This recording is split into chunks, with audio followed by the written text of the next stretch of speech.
आणि आता एक मोठी बातमी, महेश गायकवाड गोळीबार प्रकरणातली एक अपडेट समोर येते। हल्ल्याचा कट हा पूर्वनियोजितच होता असा संशय पोलिसांकडून व्यक्त करण्यात आलेला आहे। गणपत गायकवाड यांना 12 दिवसांची पोलीस कोठडी सुनावण्यात आलेली आहे। या क्षणाची अतिशय मोठी बातमी, हल्ल्याचा कट हा पूर्वनियोजितच होता असा संशय व्यक्त करण्यात येतोय। पोलिसांकडून असा संशय व्यक्त करण्यात आलाय आणि या संदर्भात अधिक माहिती देत आहेत आमचे प्रतिनिधी अजित मांढरे आपल्यासोबत जोडले गेलेले आहेत।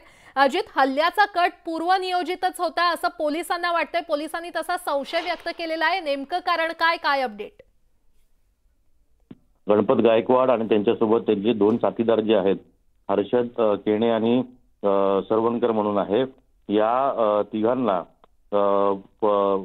उल्हासनगरच्या चोपडा कोर्टाने 12 दिवसांची तब्बल 12 दिवसांची पोलीस कोठडी सुनावलेली आहे। पोलिसांनी 14 दिवसांच्या पोलीस कोठडीची मागणी केली होती।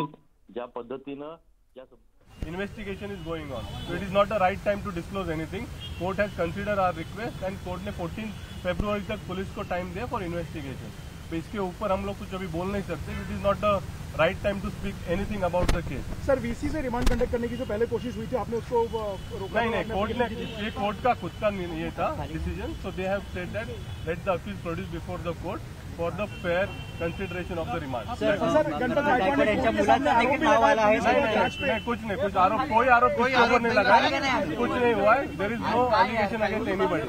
ठीक है सर, मुलाचं देखील नाव आले, मुलाचं देखील नाव आले, काय नहीं, कुछ बात नहीं हुई। That's part of argument. Submissions आपको बता नहीं सकते हैं। मुलाचं नाव आले, त्या संदर्भात काय चर्चा झाली? मुलाचं नाव आले गणपत नाही, ते सगळं तो इन्व्हेस्टिगेशनचा पार्ट आहे, त्याबद्दल आम्ही काही कमेंट नाही करू शकत। या स्टेजला काही बोलता येत नाही त्या संदर्भात। Nothing, we have argued the remand and they have granted a police custody till 14 February. Sir, defence का भी कुछ है ही नहीं है time. This is a remand, there is no question of demand before the court. The basic issues you can outline, beyond that can not say anything. ठीक है,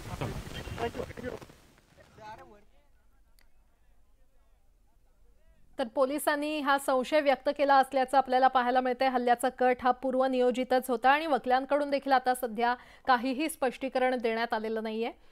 मात्र अतिशय मोठी अपडेट आपण पाहतोय, महेश गायकवाड गोळीबार प्रकरणी हल्ल्याचा कट हा पूर्वनियोजितच होता असा संशय पोलिसांनी व्यक्त केलेला आहे। पुन्हा एकदा आमचे प्रतिनिधी अजित मांढरे यांच्याकडे जाऊयात। अजित, नक्कीच ज्या पद्धतीनं